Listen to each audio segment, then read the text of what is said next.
Sean Capri. I'm glad you're here because you're listening to the most horsepowerful podcast on the internet. It's the Xbox Drive. I'm on a Skype call with my friend Ryan Turford. He's the man on the moose, and Seth Sturgill, the man with the beard. I got to come up with something for Seth. And we're going to talk about the Diablo game that came out, and everybody's really enjoying it. We're predicting that their Xbox Showcase and Starfield Direct and a whole bunch of other stuff. So jump on into the Xbox Drive, bro.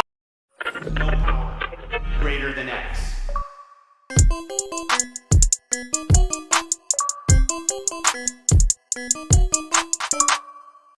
Hello, Sean Capri. Hello, Ryan Turford. It's lovely to see you here on this lovely Wednesday afternoon. I have something in my hand here, Ryan. It was just delivered to me. Yes, it's a Carpool Gaming mug for audio listeners. Yes, it has a Carpool Gaming mug. It is very exciting. It's very fancy, Sean. Yes, I want to tell you. In the past, we've had mugs. We've had, and many other content creators have mugs. But this is a bigger mug. We finally have a bigger mug. We heard you, so this is a 15-ounce mug. I'd still like a 20-ounce one, but this is 15 ounces of pure mug goodness. So I'm in a good mood, my friend. And we got lots to talk about. That's too much. Nope. Can't ever have too much. Yeah, absolutely. Also, hi, Seth. Because for the audio listeners, of course, Seth Sturgill also joining us, the bearded one, as I refer to him. Hi, everybody. I like that. Yeah, we can go with the bearded one. $2 hero. I go by that. Sometimes I'm known to go by that. Thanks for having me, y'all. Super fun. I'm excited. I needed an outlet. We were talking on the Nintendo Drive last night, and Sean was like, do you have a place to talk about that Diablo? And I said, no, I don't. So here we are. You need to play. You need an outlet. You need a place to talk about it, man. I do. Yeah. Yeah. We have a big show this week. We have a very big show, Ryan Turford. Absolutely. Very, very big shoe, as one might say, Sean. So we're going to hop into it and just get this out of the way. So folks at home, if you want to support the show, there's a number of awesome ways to do that. Number one, if you're watching the live stream right now, we're at youtube.com/carpoolgaming, or if you're watching the video on demand later, don't forget to like the video, subscribe if you haven't subscribed already, because come on, what are you doing if you haven't subscribed already? And then also ring that notification bell to be notified whenever we go live with new videos or a no live stream like this one. Also, if you're listening on audio feeds, don't forget to subscribe to us there if you haven't hit that subscribe button. And then, of course, rate us if you're listening on Apple Podcasts or Spotify. And then last but not least, if you want the audio for the show a little bit early, or basically a one giant feed for all the Carpool Gaming content, or some exclusive content, you can head on over to our Patreon, patreon.com/carpoolgaming, throw a little tip in the tip jar, and out comes content. Well, we got to get into this, Sean, because let's grab our 8 tracks, pop them in. It is time for the playlist. I love the fact that Sean was eating his yogurt, thinking I didn't fly through this quickly, but no, we got lots of stuff. We got a multitask here, man. Hang on a second. Wait, just before we close the garage cleaning the garage with the housekeeping thing. Summer Game Fest, Ryan Turford. I forgot. We're doing a whole bunch of Summer Game Fest stuff, like all the things. We're predicting stuff. We're live streaming stuff. Do you want to run through any of that? Yes, I don't have any of the details in front of me, but tomorrow, so Thursday, we will be doing Summer Game Fest. We will be live at 2:45 p.m. Eastern Daylight Time, because the press conference starts at 3. We're going to do a little preamble show, and then we are, of course, going to live react to Summer Game Fest right here at youtube.com/carpoolgaming. We'll also be, of course, reacting to the Xbox Showcase on Sunday as well, so you're definitely going to want to tune in for that. And as well, we will be reacting to Capcom Showcase, Ubisoft Forward, as well as everything else. In fact, all the details for this are on the twitter.com/carpoolgaming. Or as well, I believe we'll probably have it posted in the Discord pretty soon as well. Definitely. Really, thank you for doing that, Ryan. I really just wanted another couple seconds to slam back some more Greek yogurt from Costco, Kirkland's brand. Greek yogurt with fruit at the bottom. It's very delicious. And also, I just wanted to give people a heads up here on the Xbox Drive, probably on the Nintendo Drive, the PlayStation Drive as well. You're going to get a ton of content on those podcast feeds as we wrap up stuff. We're going to predict stuff, all the things. So you guys are in for a treat. As I am eating well with my yogurt, you will too also be eating well with their podcast content coming from Carpool Gaming. That's the tie-in there, right? That's what I'm eating. Podcast. The Greek yogurt podcast. Yes, very tasty. A little different. It's not like regular yogurt, but it's still yogurt. So you kind of know what you're getting. Later tonight, we'll be recording like a Summer Game Fest predictions episode. That'll be live on the podcast feed and on YouTube as well. And then we'll have, of course, our reactions to the Xbox Showcase. We're doing a special Xbox Drive this weekend, Sean. all about the Indeed. Xbox showcase, because of course we got it. Because we're not in person this time, so we're gonna do it all over the old internet this time. I can't believe it's this weekend. Like, I'm so messed up with like crazy? what day it is. Even like it's Sunday. I'm right there This with you, dude. happening. Starfield. We're gonna see it. Hopefully, it looks better than No Man's Sky this time. Hopefully. Also, Cork points out, of course, all the information is already in the Discord. It's under the announcements tab. Go check out that there if you want all the information. Yes, indeed. Check out the Doscrod. Exactly. So let's jump into what we've been playing. So real quick, before we get into the big game all three of us have been playing, because I want to save that for a second. Okay. I want to get the two smaller games out of the way first, Sean. So tell me Everspace 2, because you put that on your list. Ooh, Everspace. I'm playing on the PC with my flight stick, and I'm real bad at it, Ryan Turford. I don't remember how to use a joystick, so I gotta practice this once again. I read in my PC Gamer magazine that this is Diablo in space, and so I was very when Game Pass is on PC. Game Pass, of course, it fits in with our Xbox Drive podcast that we do here each and every week at Carpool Gaming. Honestly, I'm like an hour into it. I don't know if I can go back. It's nothing against the game, and it has more to do with the big game that we talked about. So, but it spoke to my childhood, man. I grew up playing games like X-Wing and TIE Fighter, and it's super fun. Flying around in space, shooting baddies, trying to control all the different, like the pitch and the yaws and the turns and the thrusts. Gotta have that thrust in there, Ryan. Of course. That's a very professional first early impressions review of Everspace 2. That's right. I mean, that's at least something, Sean. That was It's more something. than kind of what I talk expected. words. I can't see us in the chat. How does it compare to Chorus? If at all? Ooh, I think it's pretty similar, actually. And what I realized is I'm playing in first person mode, and I probably shouldn't. I probably should play in more like a Chorus type of third person behind the ship kind of mode. Chorus is very good, actually. But yeah, very similar. There's a mission over here. Go kill that thing, go shoot down that thing, go rescue your friend. He's in trouble over here. A serviceable story, as far as I can tell. You're a clone pilot who has adopted the memories from your DNA donor, and you're just flying around space. You got captured for a bit, but you escaped, and everything's fine. Yeah, I don't know. It doesn't really matter. You're just flying around in space, and it looks pretty. And so Nice. That's all that matters at this point, right? That's where I'm going with it, man. Yeah. Mm-hmm. Nice. Yep, space check, flight stick check. Yep. And Game Pass check. Yeah, man. exactly. Done. And what Seth, else do you want? Seth, real quick before I talk about Street Fighter, did you also play anything else this week besides No. Diablo? No. Okay. Nope. Just yeah. So Just I played this other game. People might know, called Street Fighter 6. Look how Look big at that this. box. It looks like it's a big- console box. It pretty much is bigger than the console box, actually. So Wait, was that for a flight stick? Did you get or a fight stick? I mean, No, that's for. I got the collector's edition. that's just the game. That's the collector's edition. There's no fight stick in there. It has two statues in it, Sean, and a giant art book that looks like a magazine and some stickers. That's In fact, amazing. I actually Street Fighter unboxed 6 it flight stick. on the Twitch channel, twitch.tv/Carpool Live, because over the weekend, Sean, I tried to play Diablo 4 and couldn't, because I couldn't get into the game because of that, issue that a lot of people reported over the weekend, where it's like, oh, you don't actually have the license to Diablo 4 when clearly I paid for it. So I decided to open the Street Fighter 6 Collector's Edition on stream, and then we played Street Fighter 6 for a while, and guys, like, people are sleeping on this game. This game's awesome. Like, this game's great. Like, I'm really enjoying my time with Street Fighter 6, even more than I thought I was going to, because I was already pretty excited after the two betas for Street Fighter that we got it. Like, we got a sense of it with the demo, with what the single player was kind of like, and then we got a sense of what the multiplayer was going to be like with the beta that they had. And I'm having a ton of fun with the different modes, because there's a bunch of different modes in this game. First off, you have Fighting Grounds, which is basically like your standard Street Fighter package. You've got your arcade mode, your training mode, your versus mode, your online modes, all that stuff's all there. But then on top of all that, you have the Battle Hub, which is the kind of like this arcade that you go to, where you can, challenge people to matches just by sitting at the arcade machines and waiting for someone to walk up and play with you. Or you can play versus battles versus your different avatars, which I'll get into in just a second.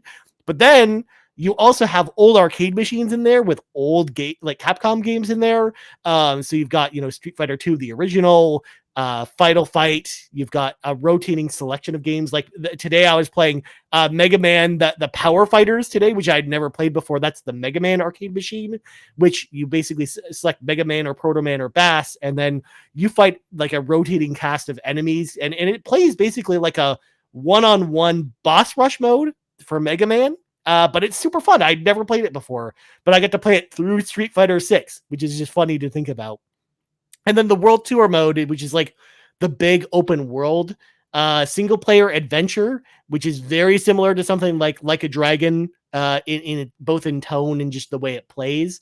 Where you're going around the city and kind of learning from the other Street Fighter characters and learning their moves and stuff. But then you're also taking on this like really weird story with weird enemies. Like you're fighting a vacuum cleaner or basketballs or, just random thugs with cardboard boxes on their heads. Like it's very goofy, but it is super fun. I've been really enjoying the World Tour mode a lot. And honestly, if Diablo 4 wasn't out right now, like this is all I'd be playing at this point is Street Fighter 6 and just really going all in. And as you mentioned, Sean, I tried to actually get an arcade stick for this game, but unfortunately here in Canada, they're very hard to come by. Like 8-Bit Dough, for example, just announced this really awesome looking arcade stick that I wanted to pick up because it's like $100 US. So it's super cheap. But it's not shipping to Canada at all. It's not at Canadian retailers. So it's like, I don't even know what I do about this. Or like I'll go on eBay and on Xbox, you have arcade sticks, and the cheapest ones are like $400 before shipping and taxes. And I'm like, I don't know if that's an investment I want to put in at this point. So ship it to New York. I'll be there next week. I'll pick it up for you. Oh, geez. Yeah, we could do that. We can figure something out, Ryan. We can get around this. Yeah. Mm-hmm. Yeah. Just ship it to Sean's random hotel room to do that. Oh, that's an interesting idea. We'll talk about that after the show. But either way, okay. Street Fighter 6 is a ball. I'm really enjoying it. You're gonna probably hear me talking about it on the show over the next couple of weeks. But between everything, all the content that's in the game, combined with the fact that the fighting is just so perfectly tuned and all the characters are so perfectly balanced against each other, like Street Fighter has never been better, and I'm so happy that it's back because Street Fighter 5 was definitely not the series' best entry. It got better over time, admittedly, but it was definitely like a low point, I think, in the series for me. Like it's definitely, I think, one of the definitely the worst entries in the series. So I'm so happy that the excitement's back for Street Fighter, and I'm so happy that this franchise just is doing well now. And it's just another slam dunk for Capcom, on top of Resident Evil 4 Remake, Monster Hunter World, and everything else Capcom's been doing. Like they've been crushing it for a while now, and this is just another proof of that point at this point. I like it. I'm just glad you're like you went all out on this, man. Like that collector's log, like that's intense. So for the game to come out and it's good and you like it, it sounds like it's got all the modes. And that's a prerequisite to like a Street Fighter game. So that's good, man. I like it. But it's also just like it's the most content complete fighting game I've ever played, especially even just from a single player perspective, where even if you didn't want to play against other players, there's so much for you to do just by yourself that it could easily be like a 30 to 40 hour game just to play by yourself, and you'll still have a fun time the entire time. But there you go. Nice. All right, guys, it is finally time. We're going to go to hell because we got to talk about that Diablo 4. All right. Because it's finally time. So I've talked long enough because I talked about Street Fighter. So Seth, I'm going to throw the floor to you first. Give me those Street Fighter impressions. Or not Street Fighter impressions, Diablo impressions. I mean, I can just talk about Street Fighter. Just like my, just... It's on the brain. I can't help it, okay? Diablo 4 is very good, you guys. I like it quite a lot. It's a pretty good game. Now, Ryan and I had a little bit of an unfair advantage because Ryan and I spent a lot of time with the beta. So we sort of knew quite a lot going in. So it's nice to see so many other people kind of coming in and validating the feelings that I've had about the game for a while. But yeah, it's just so much. It has been so much fun and it's the kind of thing that I didn't know that I needed in gaming right now, which is just, let's just honey, the boys are playing Diablo, like I'm sitting on the couch with my wife watching I boot up the stream on my phone. I'm like, oh, Sean's playing Diablo. And then I'm like, hang on, I need to go and grab the PlayStation. I'm playing on PlayStation. Sorry, Xbox players. Well, we're all playing on different platforms. I should point that out. Yes. So I'm playing on Xbox, Sean's playing on PC, and Seth's playing on PlayStation. So we have like the true cross-play crew assembled here. Yeah, man. It's just like I grab the PlayStation, I bring it into my office, and I like hook it up, and all of a sudden I'm sitting down with the boys and we're playing Diablo, and it's just the best. Now I will say, I'm doing this, my sort of approach to this game has been when I'm playing with friends, I'm doing nothing but side missions. Yeah. Just like all side stuff because I am incapable of absorbing the game's story like while I'm playing with friends. Incapable of it. Now when I'm alone, I can kind of marinate on it, and I like what they're doing. I like the cutscenes and stuff, and I'm liking the kind of like weird vibes they have with like the lore and stuff. We can get into lore if you want to. But I don't know any of it, to be honest with you. Don't understand like entry level stuff. That's it. Whatever's on the box. That's what I understand. Yeah. But it's great to like, the game's got so much there that you can like, we streamed it for a long time on launch, and we did like no story stuff whatsoever. Yep. And that's just been the way. Like, so when I'm playing alone, I'm doing story, and when I'm with you guys, I'm doing side content, and it is just, it's immaculate, dude. Like we do need to give them a little slap on the wrist for the pre-release launch woes, some right? licensing like stuff. Yeah, little stuff. There are people who are like, yeah, just go in and buy something, and that'll like make them realize that you have. I'm like, well, I did buy something. It was the game. I paid $100 for it. It was very expensive to play it early, by the way. So, but it's great, man. I'm having a blast playing it with everybody. We got the Carpool Clan going. Yes, And, join us. Seth, what are you playing as? What level? Where are you at, man? Necromancer, which I know it's funny. It's one of those things where like it's almost like the I don't know, like the New England Patriots or something of the just like the ones who always win, you know. It's kind of boring to be a fan of them. Yeah. But I'm playing Necromancer. I have a long-standing history with Necromancer. I was Necromancer in D2, D3, and now here in D4. I felt like I needed to, even though they're kind of the OP one that everybody's going for. And but I'm playing Necromancer right now. I think I just hit 43. I'm not mistaken. Oh snap! Look at you. Okay, you're close to that Paragon level cap, which is close. Which is when you stop getting skill points, and then you get Paragon points that then kind of buff your different stats and stuff. Yes. Good game, guys. Good game. So knowledgeable, both of you guys. It was fun playing with you both because, and I'm excited that Seth is here today as well. Because like I have a surface level understanding of most things in life in general, but like when I was playing with both of you guys, like, oh, this is different, or this is like MMO and blah, blah, blah. And like your understanding of what is different about Diablo 4 versus others, I think is an interesting perspective because on the surface, when I play it, it's comfy. It feels like Diablo 3 in a lot of different ways, but I do think that there are some notable changes that you guys have brought up. And as I've been playing more, I've come to realize like why that's better is not just this is how games are made. It's just it actually leads to a better experience. And I think the map has something to do with that. That it's just why you can go anywhere. And it just sounds like a given. That's how games are made in 2023, but it's not how Diablo has been made. You would kind of jump into a portal and launch off somewhere else and you'd explore that area. But I think it's been awesome to especially jump into a party and have maybe like two people run over here and then Babbitt's doing whatever he's doing when we play with him. And you can kind of explore and then come together and beat up some baddies. So I don't know, Ryan, if you have any other, like, what's different about Diablo 4? Because a lot of the commentary I think that I'm hearing on it is it that much different from Diablo 3? And I think it is and isn't all at the same time. Well, actually, I would say that this game is actually more of a combination of Diablo 2 and Diablo 3, where a lot of elements are pulled from Diablo 2, a lot of elements are pulled from Diablo 3, and they're kind of mishmashed in one game. And in fact, it almost feels like the idea of what they pitched for Diablo 3 originally before we ended up getting the version of Diablo 3 that we got, because we know that Diablo 3 originally was canceled and then, you know, essentially rebooted, kind of like what they're doing with the Prince of Persia reboot that's coming out pretty soon. So I think that there's a lot of, you know, there are a lot of changes. Like there's some MMO like stuff, even just the way that you progress through the single player story, because traditionally in Diablo you would do Act 1, then do Act 2, and then do Act 3, and they all take place in different areas. But in this game, the way it works is that you can go do Act 1, 2, or 3 in any order that you want to. And they're in different parts of the map. Like they're very far away from each other.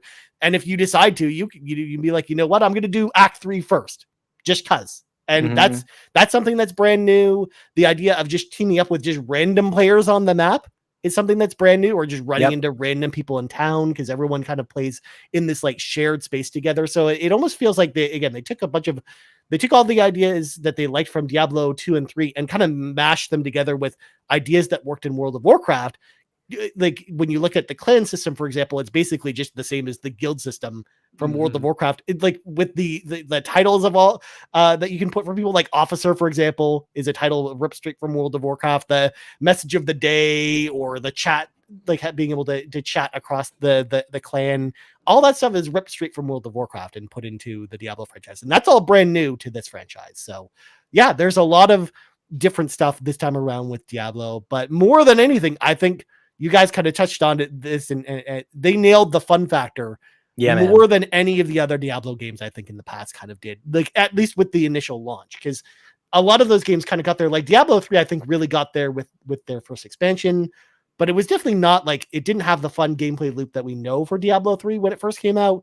And same with Diablo 2, where I felt like it really hit its stride when Lord of Destruction came out, whereas this one right at the gate is kind of hit that sweet spot. So I feel like, you know, as we see this game iterated on over the years, and we know that they announced that there's actually 2 expansions planned for Diablo 4 coming out later as well.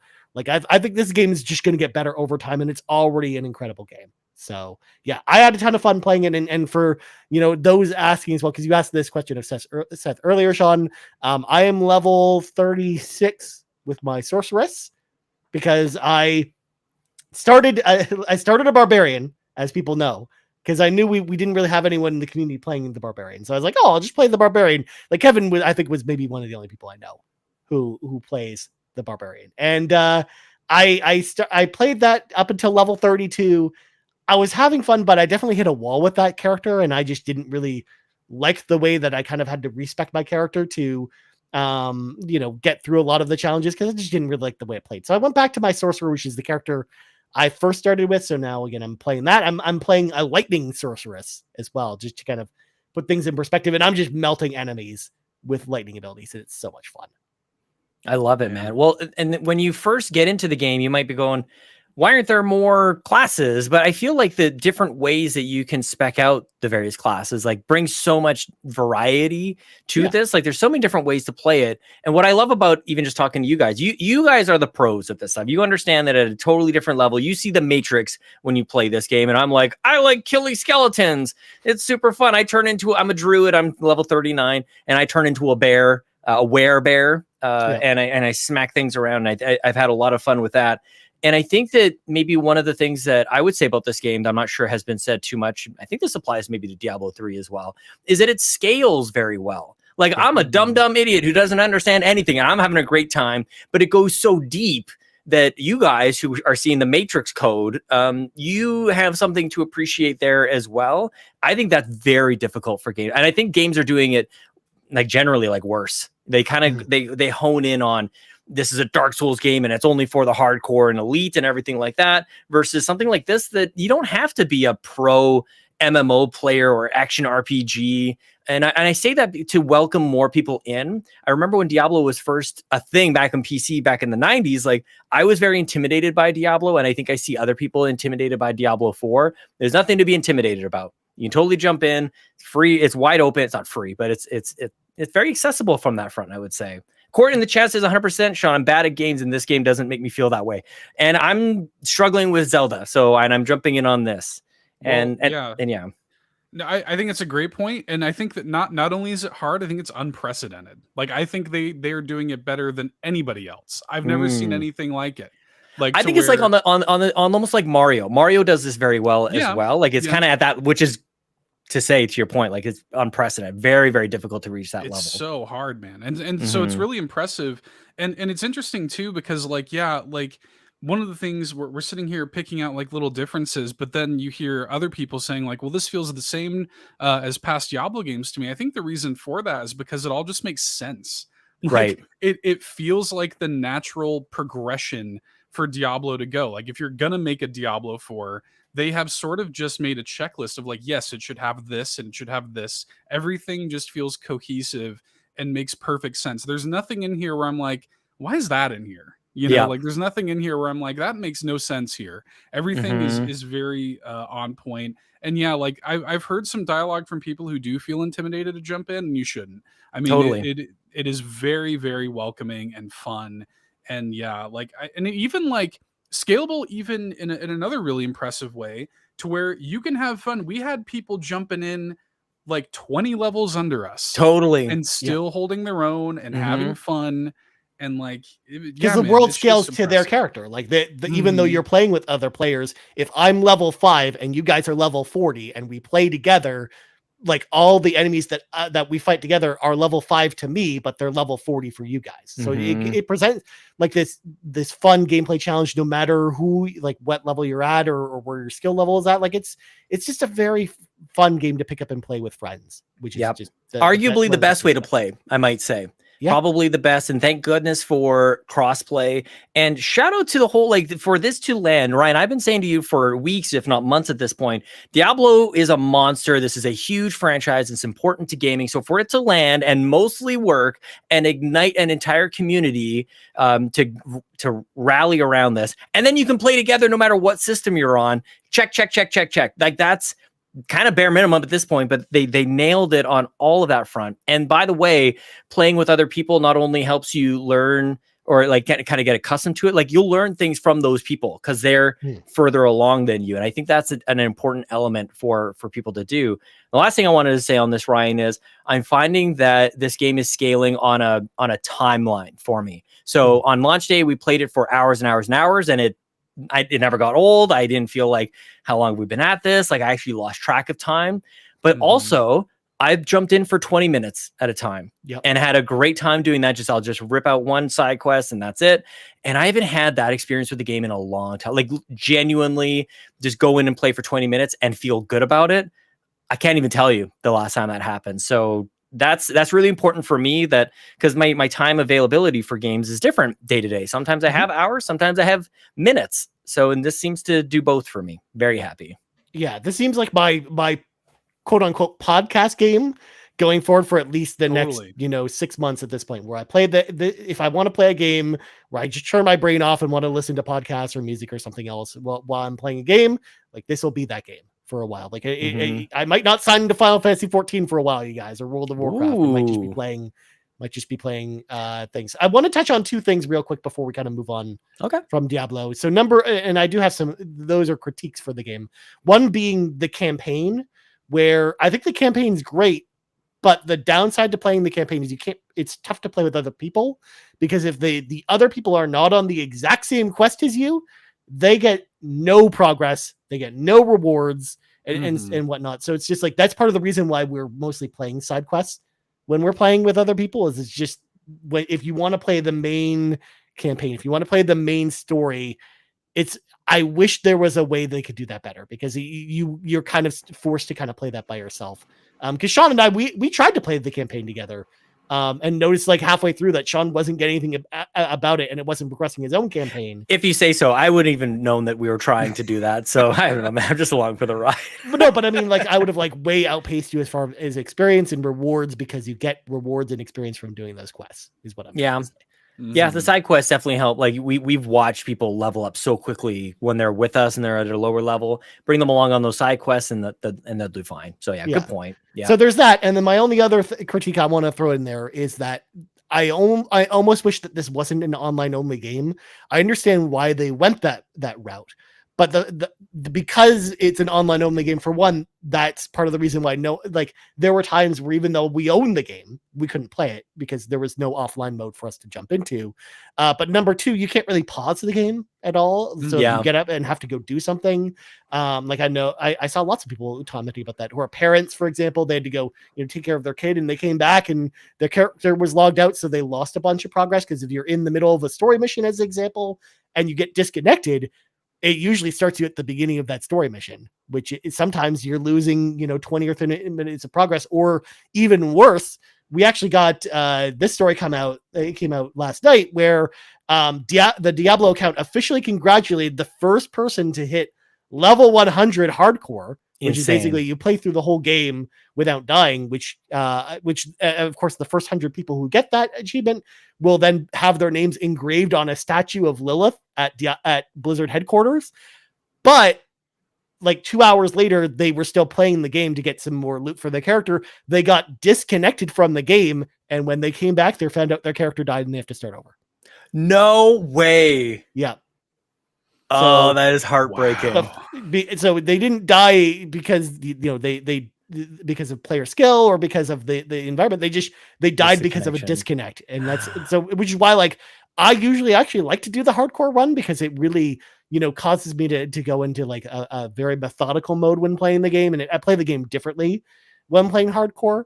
And I always find it, something achievable where I'll always be able to do like a max level hardcore character. And there's actually an achievement for doing it this time around. But with the game being online only and knowing that this is something that can happen, I'm like way more on the fence about doing that now than I ever was before. I'm good. I wasn't signing up for that anytime soon. Not even close. Yeah, well, I'll do World Tier 2. I'll do that. That's about as hardcore as I think I'm going to get. Ryan, my only criticism that I have on this is I wish that there were kill streaks, and I don't know if you guys have thoughts on why that was taken out, but I definitely enjoyed the that little extra dopamine hit of like, oh, if I could just like smack that next to you and like keep this streak going that they had in Diablo 3. You get extra, perks and bonuses and that kind of thing from it, but it's not here. And so maybe it's coming. Maybe people didn't like it. Maybe it was too arcadey. I don't know exactly why it's not here. So that's my only miss. Yeah, I think that's a thing, because I think a lot of people are. I think a lot of people felt like Diablo 3. I have a shirt in my closet that's like it's Diablo 3 in like bubble font with like clouds and rainbows, because people think it's like childish or whatever. Yeah, and so I think Diablo 4 was kind of like a little bit of a step back towards Diablo 2 stylistically, and also kind of like, making it feel more hardcore focused or whatever. So I think that's exactly what it is, just taking out that kind of more arcadey thing. I liked it too, though. But to be honest with you, until you just said that, I didn't even realize it was gone. I was like, oh, right. It's Vampire Survivors again. So I like Vampire Survivors. I like Diablo. No surprises to anyone. It's very, very good. Very good game, Ryan Turford. Absolutely. I'm so glad that, what is that? I have to ask you, but what is absolute? Are you a cat? Like, what are you saying exactly? Look, we just like to throw meow into every word that actually word it kind of fits. John. It makes me laugh every time. Every time the meow comes into like where it absolutely does not belong. Right. Like, you're really going out of your way on this one. Y'all are just wrong. But, oh my God. All right.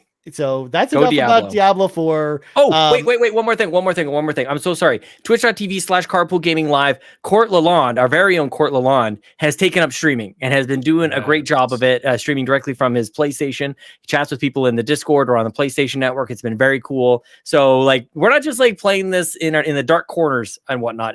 You're seeing it all over the place here on the podcast. I'm sure they'll talk about it on the PlayStation Drive. You should check out their thoughts on that. Twitch.tv/Carpool Gaming Live. It's everywhere. Join the clan. That's it, Ryan. I just wanted to make sure I said that. Absolutely. Join the Carpool Gaming clan. I mean, we would love to have you. And by the way, a different word. Like, why not guild? What's wrong with guild?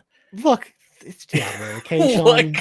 That's just how this works, okay? All right. And I don't want to use guild. That's World of Warcraft's turn. All right. Yeah. All right. Well, let's move on to our cruise control topic of the week. So first off, this isn't going to be a normal show. We talked a lot about Diablo, but also, there's no news this week. The only news that I'm going to just mention real quick is the fact that Turtles is getting DLC, Sean, later this year. It looks really awesome. Dimension X or something? What was it called? Dimension Panic or something. Yeah, like that. something amazing. Shell Shock Dimension. Shell Shock Dimension. Oh my gosh. Yes. Give it to me now. Yeah. Yes. And Diablo sold really fast, by the way. There's Diablo is the best-selling Blizzard game of all time, which is bonkers. Like, better selling than faster selling game than World of Warcraft, Sean. Amazing. StarCraft 2, like, holy cow. Well, no one was buying StarCraft 2 except us, Sean. That's not true. I know.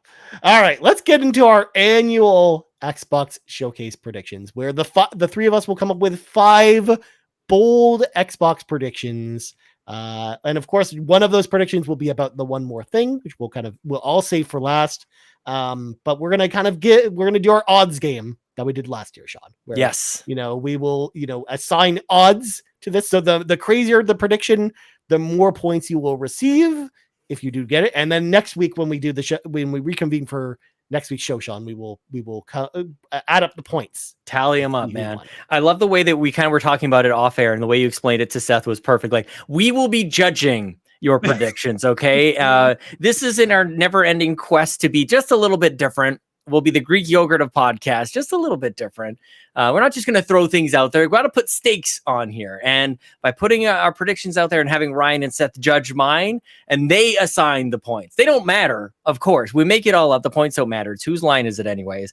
But I love this. I look forward to it every single year. The showcase is on Sunday. We've waited until the last possible minute. And no leaks, I don't think, anyways. I haven't seen anything aside from made up, printed sheets of paper with an Xbox watermark on it or something. It's totally made up. So doing pretty good so far.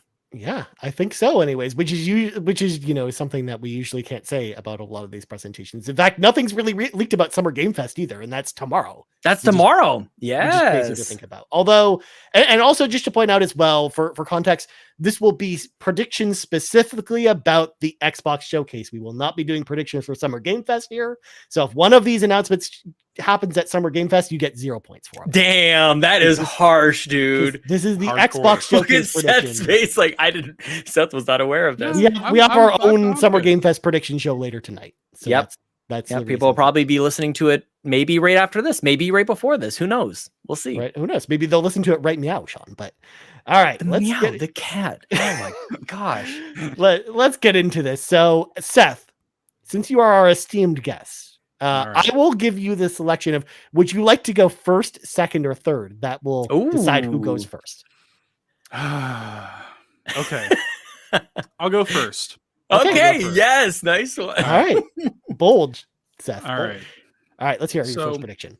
My first prediction, and I was thinking about, I needed to find a good balance because I could have come out and said something that is like probably going to happen or somewhere between, but I want to get like at least somewhat bold with my first prediction. And I'm going to say that at the Xbox showcase will be revealed Playdead's new game. That's the Inside and Limbo folks. I think it's time for them to show off their new game. I think it's going to be Xbox is always kind of Limbo was, I believe, like a summer arcade game back on the Xbox 360 days. Yeah, man. They've always kind of been in that, in that Xbox kind of pocket. I think it'd be the perfect thing for Game Pass. And it's time. Inside came out in 2016. Like it's been a long time. That's crazy. Did it really? Yep. Yeah. So they're up to bat, dude. And I was reading that they were talking somewhat openly about the game recently. It's going to be like a 3D kind of game. It's not going to be their typical like style. So there's a lot that we don't know. It's not been officially revealed, but I think this would be the perfect place for them to show it. Ryan. I think this is a 7 is where I would rate this because I don't think I think it's too out there where, this isn't a pie in the sky prediction, but I also think it's not safe either to your point, Seth. So I would say this is a solid 7 because I think there's a chance, but I also think there's as much of a chance that this gets shown at Summer Game Fest and not at Xbox. So Please God, no. that's the part of the reason why I'm not giving you 5. That is so harsh, dude. Those rules are something else, man. Hey, look, I just work here. I don't make the rules. Sean. I like it, man. I think this is a great prediction. I am with you, Ryan. I think it's a 7. I don't think I think we'll get into some that are maybe a little bit more obvious, right? Like I like that it's not even within the first party stuff. And I don't think I've heard anybody say anything like this in a while. So yeah, I'll give you a 7. So you got 14 Feels points. good. If you get it, you get 14 points. I'd love to see it come to Game Pass, of course. I'd love to be part of the announcement. I'd love to see a date, not just a reveal. But I think in the past, that's not how Playdead has done it. They usually just tell us this is a thing and you'll get it when you get it. That is usually how that works. They're like, yeah, it'll be out when it's out. Yep. Call it a day. All right. Sean, you're next. Oh, me next. Okay. I figured clockwise. We'll do it clockwise. All right. Whatever that means. Okay. My first prediction, I interpret, is I could even say that this could open it. I think this will open it. But Starfield will probably open. Nope. No, I'm gonna say it's gonna open it. I gotta add this to my prediction. Hellblade 2 is ready. February 2024 is when it will be released. They will give Starfield a little bit of space. I've moved on this. I think originally at the beginning of the year, Ryan, I might have predicted that Hellblade is coming out later this year. We have it in our fantasy league versus the trophy room, Sean. Oh no. I mean, November 2023. I'm changing it. November 2023. What God, Sean. I'm a mess. It's ready. We're going to see it. And yes, November 2023. I think if Starfield holds at September right? September 6th, I think is Yep. the date off the top of my head. September 6th. Yeah. Hellblade in November, I think is good. I think we can save 2023. This is supposed to be the year of dreams. It's like this is what we've been waiting for, and we need Hellblade to do it, man. Come on, give it to me. So first off, before I assign odds, I'm bringing in Kevin Ainsworth, the Muffin Man, who says, "I'm feeling confident that Hellblade 2 is November/December. Am I overconfident, or how are you guys feeling?" Because honestly, Sean, I'm with you, Kevin. when you said February 2024, I actually think that's more likely for It's probably more likely. which is why I'm going to actually assign you 7 points for this. 7 points. I'll take 7 points. 7 points. I feel like it's a nice solid 7. Yep. I mean, it's pretty close to an 8-pointer, but I'm going to say 7 points on this one because I think we'll definitely get a release date for Hellblade here. It's just a matter of if it's coming out early next year or November. Because if it does come out this year, Sean, to your point, it will be this November, 100%. Is what I'm guessing, because maybe Forza comes out in October then. Dude, it could be December. 3 even. awesome months. December's still on the table. I will say December is still on the table. So yeah, the early release date adds degrees of difficulty, like a triple axle with a double lux followed right afterward. You know, Ryan, like figure skating score. You know about figure skating. Actually, you know what, Sean? You know what? You talked me into it. I'm going to give you an 8 for this. I'm taking the 8. Yeah, I'm giving you an 8 for Hellblade because I think you're right. Adding the date to it adds a degree of difficulty because if they come out, Sean, and say it's coming out December 1st, you don't get anything for this. I guess. God, these rules keep getting harsher. Seth, where are you? These are the rules from last year. I didn't change anything. I actually think that November is dead on, and here's why. I think they want Hellblade 2 to be positioned as a bigger game than it maybe is normally. Like normally people like the first Hellblade was kind of like, this is kind of like a AA, right? This isn't quite AAA. And I think Hellblade 2 is going to be like, I think they want this to be their God of War, right? Like I think they want that kind of totally vibe. Agree. Yep. And so in that way, like I think that this should be positioned in that kind of like fall holiday time slot to carry the weight of that kind of a release. And to be like, no, this is our tentpole. Like this is our big first party November game. So that I think you're actually dead on about that. And so like we're talking about like 1 is like most likely sure bet and 10 is like wild, right? So I guess I'm gonna go like a 5. Okay. Yeah. Okay. All right. I'll take it. Yeah. Thanks for the 8, Ryan. And well, here's the thing. My logic of why I think it won't be that game this year is because they don't need it to be that game this year because Starfield is their tentpole game this year that they're banking on, that they're pushing all the chips on, like they're all in or all in, as Seth would say, on Starfield at this point, where I think that's their big game. And then Forza, of course, is going to be huge too. So Forza. Which is why I actually think February makes a lot of sense for Hellblade, if I'm being honest, because that way it positions them with like a big release early next year, and then that might tie into some of our predictions later. So I won't go into it much further. So moving on, I'll give y'all my first prediction, and this will sound very familiar if you listen to the RPG Cave this week. In fact, a couple of these will, because come on, you can't reuse. Dude's laying out all these rules, like these harsh rules, and he's just recycling stuff over here. Well, I noticed in the chat, Ryan Turford says when you make Xbox predictions, there are no rules, Sean. So there's a lot of rules. It doesn't matter if you give me less points for this, because this is my safest prediction. This is my safest prediction. I'm not expecting a lot of points for this one. All right. Persona 3 Remake is announced. Coming this September, it will be day and date on Game Pass. Is my prediction. So Persona 3 Remake, we all know it's coming. We saw that leaked footage. It's not getting announced at Summer Game Fest. If it's getting announced anywhere, especially after last year with Persona, it'll be here at the Xbox Showcase. I think it'll be a day and date game. And yes, it's one of those things where we kind of know that this is probably going to be a thing, but we don't actually know it's going to be a thing. So I'm pretty sure that this is going to be announced here at Xbox. It's coming out September, and it'll be day and date on Game Pass. And by the way, I will mention, if any of those 3 things fall apart in the whole tower of dominoes falls apart, and I get nothing. I disagree with this rule. I just want to say, I think people should get partial points. But Seth, if you want to do partial points this year, Sean, we can do partial points. I feel like we have done partial points in the past, but Seth, where are you at with this, man? I'm going to give this, I think this is pretty safe. I think that this is, like you said, Ryan, the thing has been leaked, to hell and back at this point. I think the September is maybe a little dicey. But yeah, I'm gonna give this. I think I'm gonna give this a 5 too. I think that's kind of where I'm feeling with that too. I'm feeling the 5 as well. There's parts of this that are, I think, a sure thing. You know about the game, so it's not like you just came up with Playdead's next game reveal. Like that's kind of the we established. You see precedence if we here. didn't know that Playdead's making another game, Sean. Yeah, but it's not quite the same. No, I get this is very much my. I need to make a prediction where I know I get points, just in case we all are wrong playing about the game. Sure. Okay, you've played Nicey Spoonsies before. I see you, Ryan. Added degrees of difficulty for September. I think that's a quick turnaround. Day and date on Game Pass. I think also not necessarily guaranteed, but there's precedent there too. So yeah, right in the middle, 5 and 5. You get 10 points on that prediction. Nicely done. Excellent. All right, Seth. Your second. Kevin gave you 3 points in the chat, by the way. I saw that. I love that. Please jump in chat. Join in with your points. Like, let us know. They don't matter, but let us know. Kevin made the same prediction on his own show, so it's just one of those things where. And okay. I'm docking. You know what? Mine's going down to a 4 for unoriginality. That's fine. On this, Ryan. Yep. You get docking point. You get 9 points. That's fine. That's fine. You know what? The best part is if I only got 1 point from you guys, that would still probably I might still win. You just have to have one hit and you'll win. Absolutely. Yeah.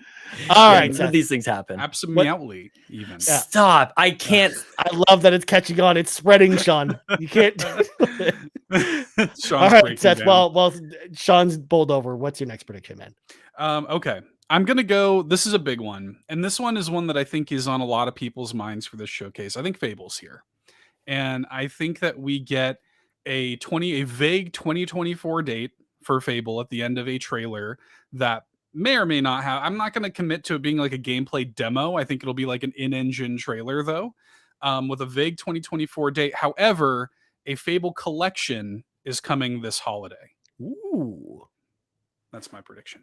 I love it. I'm going to jump in, Ryan, to say 2024 is not happening, not even a little bit. However, I love bridging the gap. Let's bring Fable back. Let's start to get people excited about this. This is getting into my mindset a little bit of Xbox has got to dig up some of that nostalgia juice, man. We've got to bring that to life. There's a lot of good IP in the stable here. Fable's in the Fable stable, if you like. 2024 is absolutely outrageous.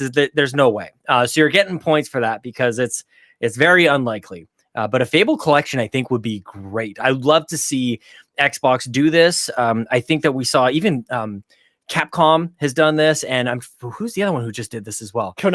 Konami, remakes. Just go back in and do remakes, make those games great. And I think they could do that with Fable. I like this. I also think that nobody's calling for this. It's not a recycled one on an RPG case that I've heard recently. Well, you just wait, Sean, before you get to me. Because one of my predictions actually was Fable gets an in-engine trailer dated for 2024, and there's a Fable 2024 is too fast. Oh my gosh, you guys. Yeah. I think it's time. I would love it. I literally have the same prediction written down. All right. Well, I'm giving you an 8, Seth. I think there's a lot there, so well thought out, and I'm giving you points, man. If you just had Fable by itself, Seth, I'd give you a 5, but because you added the collection, I'm giving you an 8. Nice. Yeah. Fable will be there. Like that's a given. They have teased that. They spread glitter around everywhere. Like Fable will be there. Yeah. I like this. I like this a lot. All right. I like it. 16 points for Seth on his second prediction. Are you ready, Ryan Turford? I am ready, Sean. Give it to me. Okay. My next prediction is Viva Pinata is back finally. And it's coming to Game Pass, obviously, because it's a rare game. 2024. We're getting a new Viva Pinata game. Give it to me. Rare. Come on, man. Let's do this. I think that's probably 10. A 9. 10. Yeah. It's 9. Unlikely. Yeah, it's not going to happen. It's unlikely, but it's not unlikely where I couldn't see it happening, which is why it's a 9. Yes, look at the chat. Yeah. 10 points, 20 points, says Yarden. 20 points. Yeah, like I'm going high on it too. Yeah, I'm with you, Ryan. I'm thinking 9 points. Now, if you were talking about Banjo, I'd say 10 points. But I almost had Banjo. I originally put in Banjo. I don't know if anybody's asking for Viva Pinata, honestly. I would think love there's it. one or two I would people love it. asking for it, which is part of the reason why I think it's a 9 and as opposed to a 10. It could be their Animal Crossing, right? Like that could That's be, kind of what I'm thinking. You know? Yeah, that's kind of, as I was looking through the first party studios, and of course, Zelda just came out and it's set a new bar. And when I think about where Xbox is at, it might be an unfair comparison. And this is what Phil Spencer was kind of talking about. Like, there's nothing even close to Tears of the Kingdom. There's nothing really even close to God of War. And I know the comparisons of PlayStation first party stuff, sometimes that can be a little bit unfair, but like those two games, God of War and Tears of the Kingdom, vastly different. There's nothing that Xbox says like, we're the best at this, like maybe the closest is Forza is probably as close as it gets. So give us something, man. Like, come on, give us the full might of Microsoft. So I don't know if Viva Pinata is the answer for that, but I was starting to think about what they could do to rally up the troops here. So there you go. Viva Pinata. Come on, man. Good job, Sean. All right. Moving on, Sean. Thanks, Ryan. I'm going to stick with Sega on this one. And this was actually a backup one for RPGK, but I didn't mention it on that show. Like a Dragon 8 gets a trailer at Xbox. It gets a 2024 release window. It is day one on Xbox Game Pass. So Like a Dragon 8, of course, is the sequel to Yakuza Like a Dragon. It's the RPG style Yakuza games. And the Like a Dragon came to Game Pass day and date when the console was coming out. So I feel like they're going to do the same thing with Like a Dragon 8 coming out next year. Because we know that Yakuza like a Dragon showcase is coming up next week. So I feel like the natural transition is, hey, you announced this at Xbox at the bigger stage. And then if you want to learn more, come to the showcase later in the week for this. So Yakuza or Like a Dragon 8, 2024, day one on Xbox Game Pass. I don't appreciate the third party nature of your predictions so far, Ryan. Well, get ready, Sean. I've got 2 more of them. Deductions. You're getting that's getting 4. Maxed out at 4. I didn't know that there was going to be a tax against not first party. You stuff. said the words, we are judging your predictions. This is a little bit more of a judgment more than anything, judgy. I would say. Little judginess. I mean, well, so then real quick, Sean, before we go to Seth to get his judgment, what percentage of this showcase do you actually think will be for third party stuff? Because I think like 80% of the showcase is going to be third party stuff. 80%. Which is part of the reason why I've got a lot of third party predictions. God, I hope not. Well, just look at the last showcase, because that was kind of what happened at the last showcase, where almost all of that showcase was third party stuff. Well, look at PlayStation's. That's true. Yeah, we need some video games, is what I'm saying. We just need some video games. Yeah, I think it's different for Xbox though. I think Xbox needs to give you a reason to play on Xbox, and even though Game Pass is, I think, a very reasonable pitch, I don't know if it's landing as much as maybe they would hope for it to be. Like day and date with Game Pass, they need more of that. I think that would be an interesting prediction to make, like how many day and date Game Pass games are coming. I think that would be super interesting. That I might just make up in the last prediction or two that I have. But yes, I want big time. I want first party to show up here. I want Big Phil to come on out and like show us what he's been buying all these studios for, Ryan. Sega's fine, and that's okay. But I will say, like personally, this would not blow my hair back at all. I'd be like, all right, cool. What's next? Yeah. Sorry. I know that there's a certain sect of people that would be very excited about it, that would actually consider buying Xboxes for this game. So interesting. Because this is actually a bigger franchise than a lot of people give it credit for. But Seth, I'm going to go to you. What do you think about my prediction? Because you didn't judge it in the way that I'm going to give it. I think it's I think it's likely, but a little maybe on the crazier side. I'm going to give it a 6. Okay. I'll give it a 6. That's 6. Okay. 10 points. 10 points from the boys. Excellent. Yeah, I know that my first 2 predictions here were the safest, but trust me, I'm going to get out there with some of these. All right, Seth. What's your next one? My next one is going to be specifically not specific, and you guys can judge this accordingly based on what I'm about to say. Double Fine's next game will be revealed.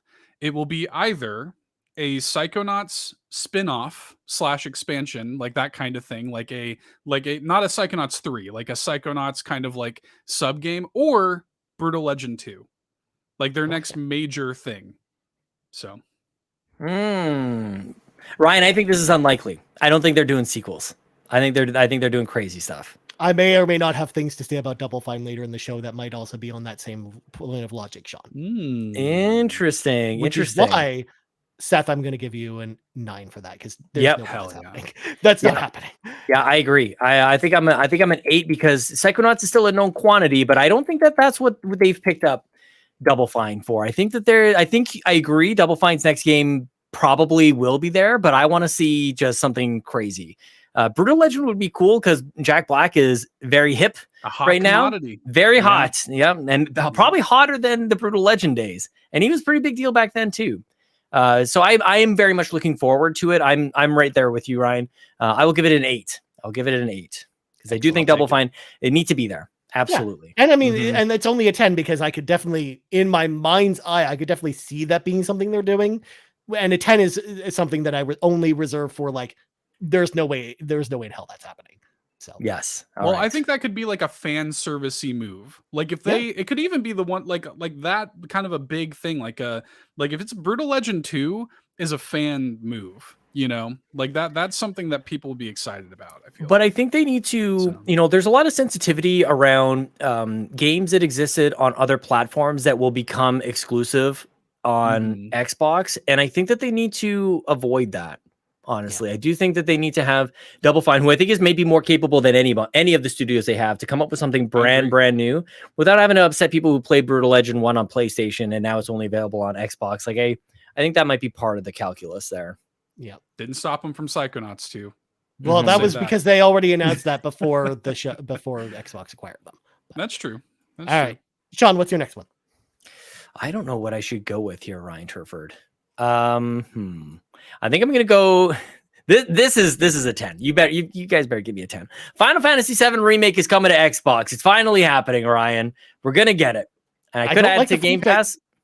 Sorry, go ahead, John. No, that's it. I could add to that it's coming to Game Pass, but Final Fantasy VII Remake is finally coming to Xbox. Sean, you get a 2 for this prediction, and I'll tell you why. Why is that crazy? Why is that crazy? The reason why Sean gets the deduction for this is because we've been predicting this for the last 4 years now, and it hasn't happened yet. But I'm now doing it in the face. I'm doing it in the face of what seems to be a confirmation that it ain't coming to Xbox. But that is true. But you are reusing predictions here, Sean. So as far as I'm concerned, this is the way we've always handled this in the past. Yeah, you get a 2 from me. Dose of my own medicine here. Okay. Damn. 2. Brutal. Kevin said 10 in the chat. Well, I don't know. To be fair, I agree that it's probably a 10, but because we've used this prediction 4 years in a row now, you're getting a 2. Wow. I don't think it's I don't know. I see that prediction on the outside looking in. I don't see that as being too crazy, but I also haven't been following this. So just based on everybody's reaction, I'm going to go with a 7. Yeah. Should I add Game Pass? Is coming to Game Pass day and date? Would that be better, Ryan Turford? A little crazier. I'm still giving you a 2 regardless, because that was always part of the prediction before was it is going to be part of Game Pass. I'll come up to an 8. If you go for Game Pass, I'm going for Game Pass. I'm going for Game Pass. I'm feeling honestly, Ryan, I'm glad that you're being brutally honest with me about this. Part of me wants to change it and swap it out for there's going to be 42 games that they tell us about or something like that. Specific. We'll see. Yeah. Not even an over-under. Specifically 71 games. This number. Specifically 71 games. I might come back to this. We'll see. We'll see if there's time. Yeah. All right. Cool. As for me, I'm going to directly oppose Seth's prediction with my own prediction. Double Fine announces a new IP. It's a smaller scale game. When I say smaller scale, on the scale of something like Pentiment or Hi-Fi Rush or something like that, and it releases this August. So it's going to be we're getting a new game because you're right, absolutely right, Seth. In this instance, I really feel like Double Fine's actually kind of got something something for this year or something new to announce. But to Sean's point, I actually think it's going to be a new IP rather than a sequel. And I think again, it's going to be either a smaller point and click adventure game or something like Costume Quest, something on a smaller AA or smaller scale, something that you can definitely tell you'll be able to finish in 5 hours. That's what I'm feeling from this. Yeah, I think it's pretty likely. Personally, I'm going to give that a 4. Maybe no, you know what, a 5. Because I think it is pretty likely. I went crazier with mine and more specific with my Double Fine prediction. I knew it was going to be a little bit crazy, but like Double Fine does have to be there, right? Like they absolutely have to be there. August, I think, is where we get tricky. But I think them having a smaller scale thing is much more likely than them having what I said. Yeah. So, well, again, we've been seeing this trend of Xbox having a small game every year that they kind of throw in there from one of their studios is like a trend, which is kind of where I'm pulling this from too. And I'm into like, it. I'm whichever like, and this is the company that's most likely, I think, to do that. Like In Exile is also up there as well. But I think like this is one of the ones that would.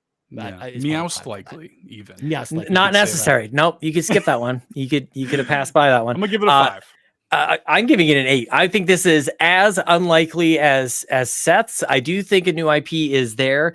I think the opposite as you guys, I think with Double Fine. I think they're going to be kind of just like really enjoying the backing that they now have with Microsoft. And I think they're going to use that to kind of blow you away and then maybe a smaller game afterwards. But I think they're ramping up. I think whatever they're going to have is going to be bigger. Ryan, you get points for the immediacy of this. I also think you get points for there's like an analyst kind of element to this. Like we're seeing trends with Hi-Fi Rush and Pentiment, like that there's these projects that can kind of be created and adding value to Game Pass, and they're good quality games. So I like that. For all those reasons, Ryan, you're getting an 8 from me. A little bit also to make up for Seth's first. I think Seth's points were a little low. So this might have been a 7 from me, but he gave you a 5. So I'll give you an 8. So 13 points, Double Fine new IP in August. That'd be amazing. That'd be great. Yeah, especially like because it's a smaller scale game. Like I don't think it'll be like a shadow drop because I think it's too soon for something like that. But I definitely think like before Starfield comes out, this whatever smaller game they have this year, whether it's from Double Fine or someone else, like that's when we'll see that is before Starfield. But. Okay. Is it my turn? Yeah. Oh no, sorry, it's Seth's turn. It was my prediction. So Seth, fourth prediction. Oh, my bad. I'm all over the place. And keep in mind, this is everyone's last prediction before our one more thing prediction, which is our last prediction. All right. Well, I could go a few different ways, but I have to.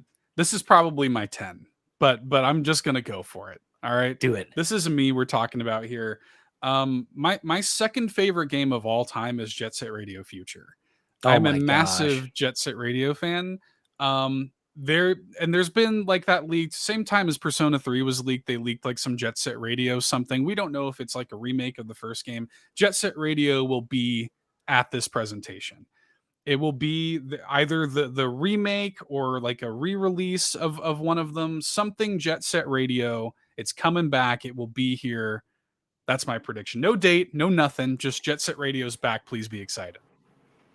Ryan, we're making the same face. So I actually think that this is like slam dunk as far as this actually happening. Like I kept it purposely off my predictions because I mean, I'm the Persona guy. And if I was going to have one super safe prediction, it was going to be Persona 3 remake instead of Jet Set. But I think this is like 90% to actually happen, which is why I'm actually giving you, especially because you didn't tie a specific date or any type of information specifically. No date.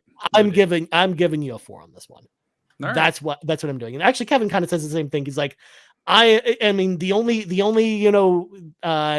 issue you might have to worry about is if they showed it Summer Game Fest instead of at Xbox. I don't think it's that likely, man. Like I'm surprised to hear you say that. I know it was leaked and stuff, the footage or whatever, but I'm like, it was also in the video leak as well, Seth. Oh wow. I haven't kept up with that. Yeah. But I will say, like, as a Jet Set Radio fan, they have been going, back and forth with licenses for so long with this franchise. And like, I don't know, man. I hope you're right and I'm wrong. Absolutely. Yeah. Like that is just happening. The time they show this. Yeah. Yeah. I hope so. Yeah. I'm not sure. I give it a 3 actually. Wow. And the NVIDIA leak, it's too bad that you didn't know about it, but like this is it's a known quantity. That's always going to be a thing. No date. There's no degrees of difficulty here. Yeah, I would have been more than happy to go higher if you would have given more specific details. I just can't do a date. I can't do it. That's fair. That's fair. Yeah. Man. Thank you. Okay, but Ryan, before we go any further, I need to ask you a question. Like, what if all the things that we've said so far happen? Are you stoked about the Xbox showcase so far, or like, is there something? I want all the things we've talked about. Like you're stoked. Even Pinata. Like you're like, this is a great showcase, A+, whatever. Like people are going to be happy about it. Okay. Yeah, Hellblade 2, that was mine. Viva Pinata, definitely people are going to be excited about that. Fable Collection. Fable Collection. Okay, okay. Yeah. I just wanted to check in before we wrap up. Yeah, exactly. All right, John, number 4. I think I'm going to go with this. So I've got 2. I'm kind of wavering back and forth here. I would love to see it. This is very much a me prediction, Ryan Turford. In Exile is making a Fallout game, and it's coming out within the next 12. No, well, I'm not going to put a date on this. We're going to get In Exile is making a Fallout game, and I will say that to add the specificity here, it might be an obvious one if you know In Exile. This is old school Fallout. This is isometric top down. I might open it up and I might lose points for this, but it could be some sort of remake or remaster. It could be the next Fallout game. It could be Fallout New Orleans. I think would be a really interesting thing for In Exile to do, particularly just based on where they're at. But from a different perspective, not a New Vegas Fallout 3 style, old school Fallout. I think it would be really, really cool. Nice. That's their next project, Ryan. That's a really good one. I could definitely see that happening, but I'm still giving you, do I do this? You're just hateful. I'm going to give you a 10 for that, John. Yes. Oh man, I was not expecting between a 9 and a 10. All right. And I'm going to say a 10 only because I'm like, I personally feel in my heart of hearts that this is not the year that this is actually happening. There's no information pointing to this thing happening this year. I definitely agree with you. I think that's probably what they're working on, but I don't think that's happening this year or getting announced this year, which is why I'm giving you a 10, because I think there's no way in hell this is happening. I'll predict it for the next 4 years. One of the things that returns if you do that, Sean. Probably. But one of the reasons that I wanted to make sure that I mentioned this is it's too many years between now and the next Fallout game. Like that's like for Bethesda to take it on, they've got to get Starfield out the door, and then Elder Scrolls, and then Fallout. Like the acquisition of all these different studios has got to pay off in a certain way, and I think we need more Fallout before the next main Fallout game. But you have more Fallout. You have got updates for Fallout 76 coming at this showcase, Sean. That's not what I mean. And actually that's the other thing too, is another reason why I don't think it's a necessarily, although I would still love to see a New Vegas remake or remaster or something like that in that style. I think would be good. I think you need to get away from that perspective. I think you need to get out of what the heck is it called? The freeze it and then you point at the VAT system. VAT system. You got to get away from VATs. I think you just get back to the old school, give us RPG dork something to chew into, and I think that would be super fun. Excellent. So I give it a 10. Seth, what do you give this one? It's a 10 from me. Yeah, I'll take it. Yes. Yeah. Okay. Here's the thing. If they're going to do something like this, it'll just be Wasteland. Like, why wouldn't it just be Wasteland? That's my Fallout. The thing is, though, Fallout was not that popular until Fallout 3. Like, people, I think, would be very disappointed if they did that, actually. Like, I think old school Fallout nerds like us would be happy, but the vast majority of Fallout fans were not playing 1 and 2. They came in from 3, so I think that they're cognizant of that. I think it's more likely that Bethesda has like splinter teams working on things like Elder Scrolls and Fallout, and then you got the A team on Starfield. Interesting. You're probably right. Yeah, I'm aware. I'm aware that it's a little out there. What about a Fallout Diablo? Like that'd be fun. It'd be sick. No, it would make me happy. If you're right, it would make me very happy.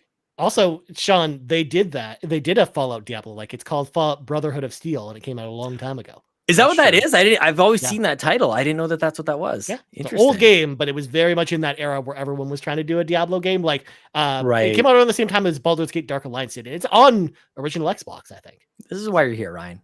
Exactly. Nobody knew that off the top of their head. Good on you. Exactly. Just like no one else made this prediction, Sean. Let's see what I did there, ScheiGuy. An old IP is coming back, Sean, from the original Xbox. Fusion Frenzy is coming with a brand new game this December. It's going to be a party game for the whole family, launching around Christmas time, right on Game Pass. You have a bunch of mini games. Twisted System will be back. That one that looked like that was kind of like the Atmosphere from American Gladiators will be back. Like all those mini games will be back. Nice. It'll be great. It'll be fantastic. We'll all love Fusion Frenzy. We'll even get Lucklith to play with us because it'll be that good. Ryan, nothing would make me happier than for you to be right about this. However, it's a 10. Yeah. That's not going to happen. Yes. Yes. Yeah, I'm with you. I think this is a 10 and a hesitant 10 at that. Like you're just tripping over into 10 territory because it is a known thing. People have been asking for this thing. Lachlan asked what's Fusion Frenzy. It's sort of like the Xbox Mario Party, a bunch of mini games. Exactly. Yeah, super fun. I love that game. Mm-hmm. In fact, it was bundled in because there was a demo for it with Halo Combat Evolved when you played Halo Combat Evolved, and we played that demo so much when we wanted to break from Halo.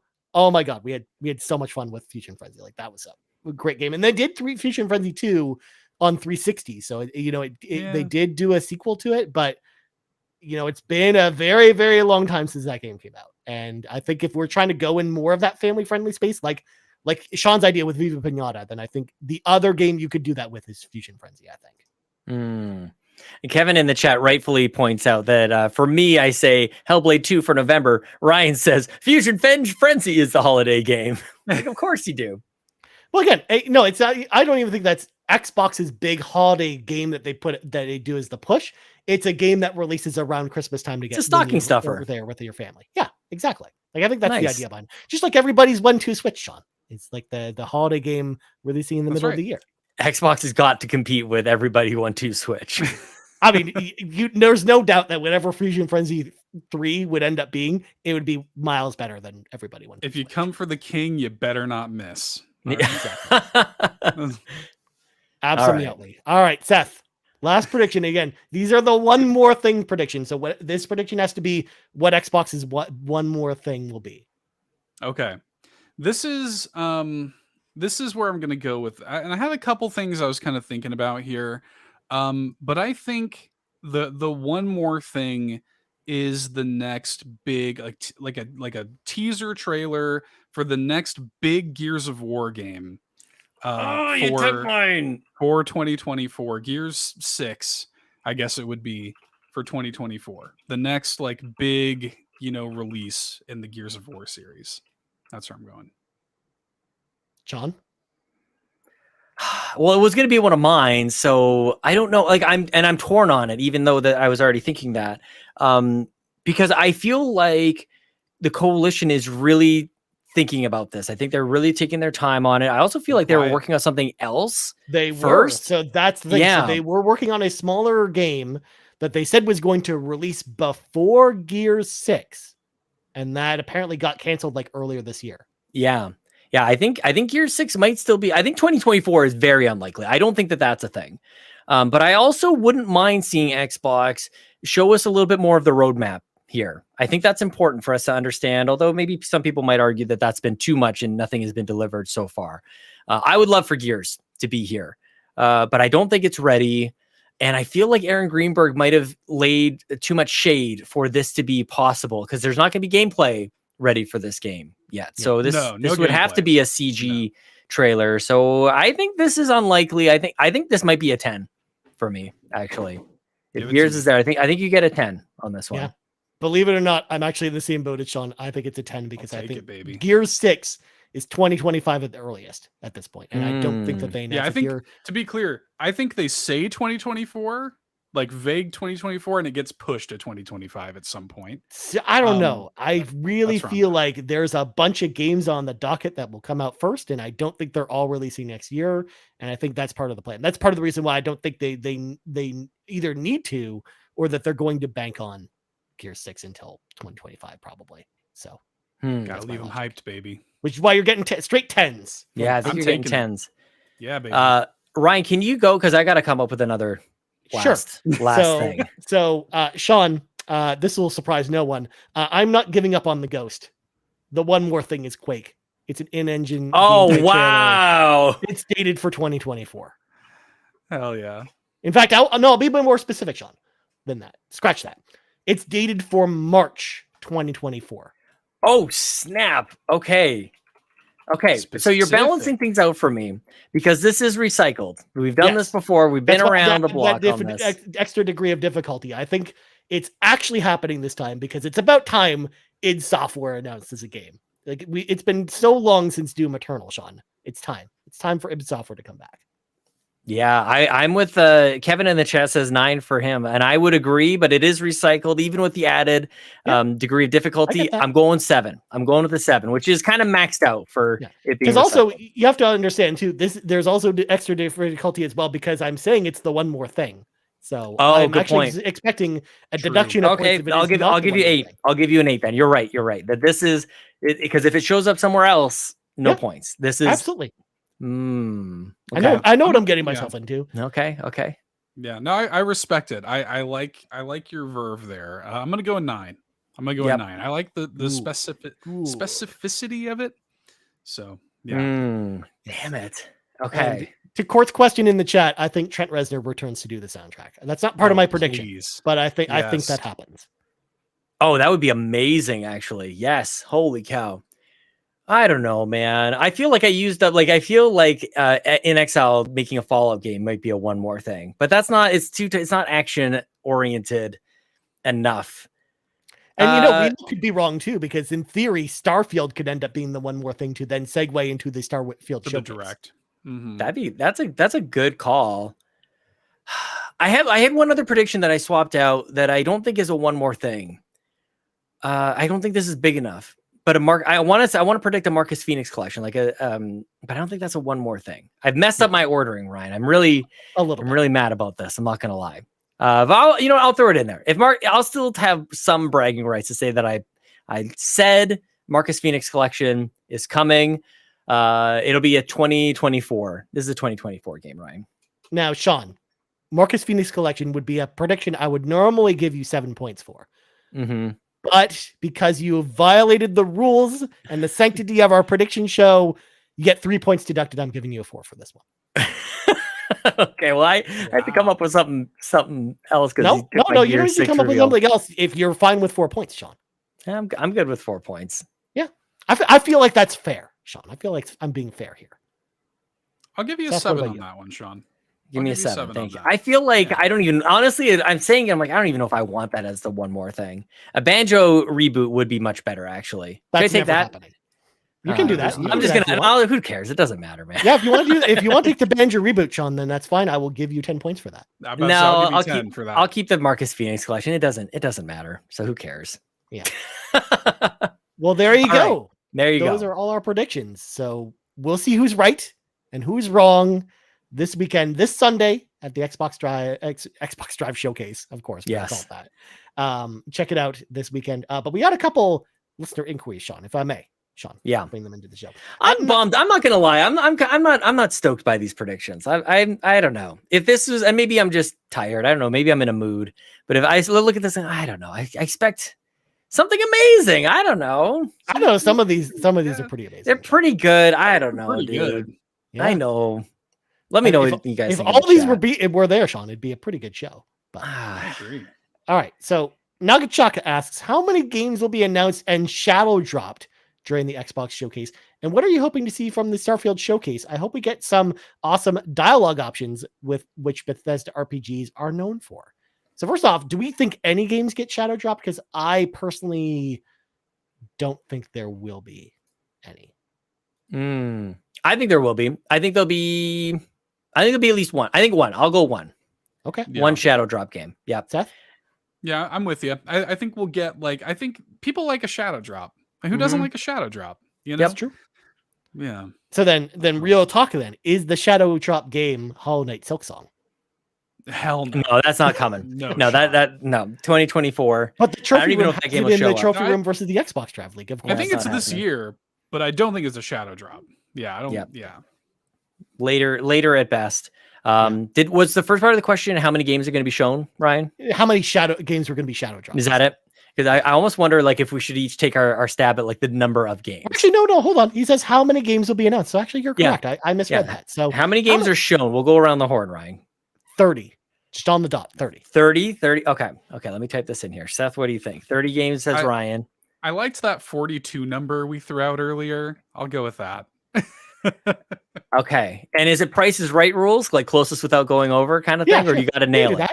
Okay, We've we'll do never done Price this is Right before. There's no rules. rules, Sean. I like this. I like this quite a lot. I think there's going to be 43. Okay. Oh my god. You Classic won price double tag. Seth. $1. $1, Bob. Get out of here with that. Oh my gosh.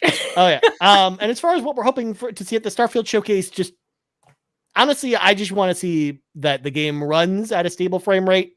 And other than that, I personally don't want to see that much else because I know I'm going to be playing it anyways. So I don't necessarily need to. I'm not the person that needs to be sold on this game. Yeah. So I just hope that whatever they show sells people on it. But like it's one of those things where I personally don't need to see much more of this game to be, excited about it. But what do you guys think? So I'll start with Sean.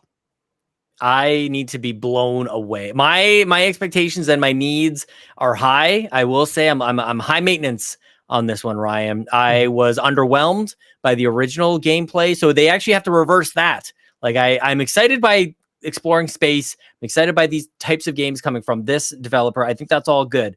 But that first reveal, not hot, man. So yeah, give me, I guess Kevin wants the jetpack sex. So tell me more about that, God Howard. Tell me more about that. And then we're all good. All sins are forgiven. You know what I mean? Something tells me they're not going to talk about that then. Probably not.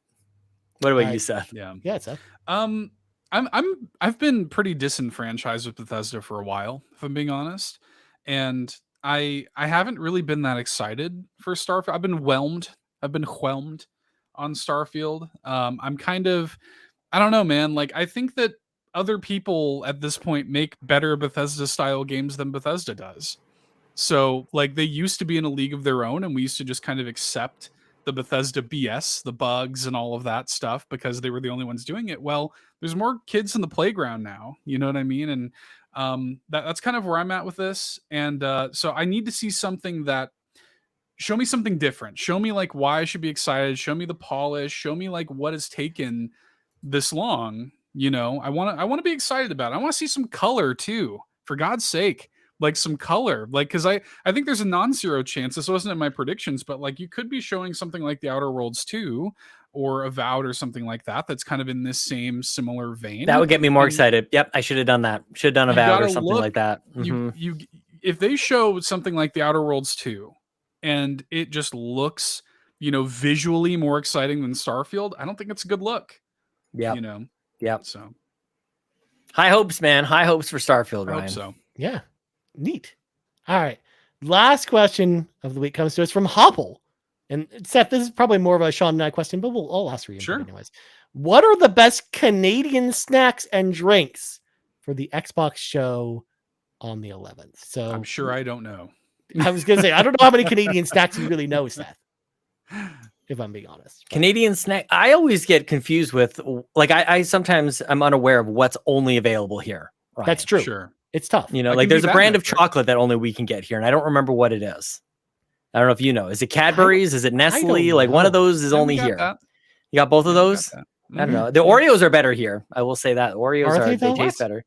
Yeah, Oreos taste better here. I don't think so. Well, whose side are you on, dude? Like, what are you doing over here? Henry, the side that's correct, Sean. That's the side. Ketchup and all dressing. Ketchup chips are underrated. You guys don't know what you're missing over there. Poutine is an obvious one. Poutine's very good. Yeah. Maple syrup on everything. And there's that. It's going to go to a different I'm place. a big sucker. Court pointed out all dressed chips, especially Ruffles. Oh man, those are so good. The Court says, "Oh, Henry Crispy Crunch Coffee Crisp." What chocolate is that? What brand is that? Because those are all Canadian. You're right. Is that Nestle? Yeah, those are very good. Those are very good chocolate bars. Yeah. There's a bunch of stuff. Besides drinks though, Canadian drinks. I don't know if we have too many Canadian drinks specifically, Sean, because like glass of maple syrup. For the most part, like a lot of our sugary drinks are kind of like the same as you get in the States. So like, and I'm trying, and like our hot beverages are kind of the same. I'm going beer. Alexander Keith's is a. Oh, that's true. Beer. Yeah. You actually get good beer here as opposed to. Yep. Canadian Club. Yep. Yeah. Canada Dried ginger ale. Court is in the heartland of Canada. We're made up Canadians. Yeah, Canada Dry kind of sucks though. But damn, what are you talking about? Canada Dry here also. I was gonna say I distinctly remember having Canadian Dry in the States. So which is why Court's going downhill here. With Molson Labatt's no good. Yeah. But yeah, those are our best Canadian snacks, I guess. To go through. What a show! What a show, Sean. Diablo, some who knows, maybe middling predictions and a bunch of leftover Canadian. I mean, I will say I'm always terrible at predictions, but I like doing them because they're fun. So I want to see Avowed. I want to see, that's the other side of this, is they're predictions, but like maybe the next time we do like what do we actually want to see? Maybe we'll get into this with our prediction show later on today, Ryan, that we do for Summer Game Fest. What do I want to see? Is really that's the itch I feel like I still haven't scratched. Like I feel like there's stuff like I've got to see Avowed, man. Come on and give it to me. That looks amazing. There's a lot of Indiana stuff like, Jones, yes. Yeah. Between that, Perfect Dark, like there's a bunch of stuff that that my analytical part of my brain is telling me won't be there, but absolutely, like those would be things I would love to see. I think the predictions sort of format maybe is getting in the way of me. Just like I just want to just build up some hype for myself, some unreasonable hype. I just want to be excited. I know, but I'm okay with. I'm going to be disappointed no matter what. Like who isn't? Like that's just life sometimes. Yeah, I guess. So what you're saying then, Sean, more live service CG trailers is what we should see here then. No, I don't care. Give me those too. Like I don't have rules like the rest of the internet does. Like thou shalt only give me gameplay. Who cares, man? Just like give me games I'm excited about. I don't care what format you give it to me, and just give me some soul behind it is all I really care. Don't just play trailers one after another. Give me some presentation, like show some stakes in that you're trying to win us back or to play games over here. Just connect with people, man. Reach through the screen and grab my face, man. Let's do this. Gosh. I don't know. I kind of like just all trailers, Sean. That's kind of my thing. So boring. Oh my gosh. It's like the beginning of a movie. And it's like, I guess we're getting car commercials now too, as well as trailers for like, I can do that anytime. Come on, man. At least this time now, Sean. Aaron Greenberg came out and said there will be no movie trailers here. Yeah, that's true. I just want to feel something. You know what I mean? That's true. Just want to feel something. Make me feel something. But I mean, we're going to see a lot of like awesome updates. Like we're going to finally get to see Forza, and it'll finally have a release date. So we know we'll get that. Like, I think it could be pushed too, though. I didn't want to predict that. I don't want to put it out there, but I think Forza could be 2024. Oh no. No, but we have it in our league, Sean. Whose side are you on? Just make good video games. Yes. Oh man. All right. Anything else you guys want to talk about before we round out this conversation about the Xbox showcase? I'm glad there was no news this week. Otherwise, no, it's good. It's good. Diablo 4 is a good game. People should play it and check out our other coverage throughout June. Predictions coming for Summer Game Fest. We're going to have coverage. We're going to streams, all the things. Carpool Gaming is where you want to hang out. It's super fun over here. And we will reach through the screen, Ryan, and we will have a connection with you. We're going to make you feel something. We're the Greek yogurt of podcasts, Ryan. That's all I got for you this week. I don't even know where to go from there. I'm just dumbfounded. Sean broke my brain. Seth, first of all, thank you so much for joining us on the show today. Thank you. I appreciate you hopping in the car with us. Where can people find you on the internet? You can find me twitter.com/$2 You can also find me on the Nintendo Drive here on Carpool Gaming. If you never listened to any of the other drives, you got to. We're I think Sean has called it the MCU of podcasts. You need to listen to all of them. You got to go to all the Carpool Gaming podcasts to get the full story. And you can catch me over there with Sean and our co-host Lockleth on the Nintendo Drive. Come hang out.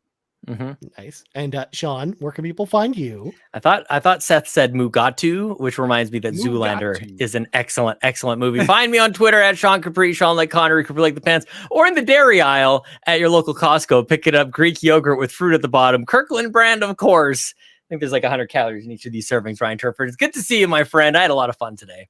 Kirkland brand, by the way, probably a very Canadian brand. So there you go. That's a Canadian stack right there. I don't think so.